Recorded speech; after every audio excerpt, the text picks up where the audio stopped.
Éloi Machoro, vous le voyez ici, il y a à peine 8 jours, en train de lever les derniers barrages de la côte est de l'île.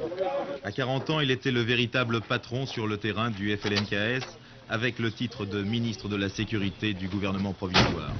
Après avoir effectué ses études dans un séminaire, il devient instituteur en 1974, puis il est élu conseiller territorial. Il est l'instigateur et le stratège du siège de Thio, la ville du nickel.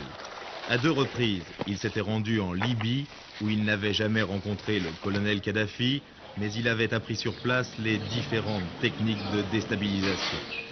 Durant les dernières élections du 18 novembre, il a cassé une urne dans un bureau de vote, puis brûlé les bulletins. Il a participé à de nombreux pillages et ses exactions sont nombreuses. Voici la maison de Thio où il vivait. Mais haï de toute la population européenne et traqué depuis le début de la semaine, il se cachait. Nous l'avons cherché de barrage en barrage, de tribu en tribu. Même dans la tribu de Naketi, où il est né en 1945, aucune trace de son passage. Il participait soi-disant à des réunions d'information. Il passait 2 heures dans une tribu, puis dans une autre. Mais en fait, il se cachait plutôt dans les missions catholiques, qu'il n'hésitait pas à transformer en véritable camp retranché, comme ici à Thio Mission.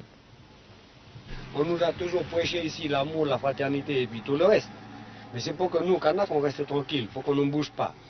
Faut qu'on respecte la légalité républicaine. Mais pendant qu'on respecte la légalité républicaine, on continue à nous exploiter, on continue à nous enfoncer. La fleur en ce moment, qu'est-ce qu'il fait? Ils vendent des armes. Non, ils ne vendent pas des armes, ils distribuent des armes aux gens de la droite à Nouméa et ailleurs, c'est la côte ouest. Ces armes-là, il les a achetées avec quoi?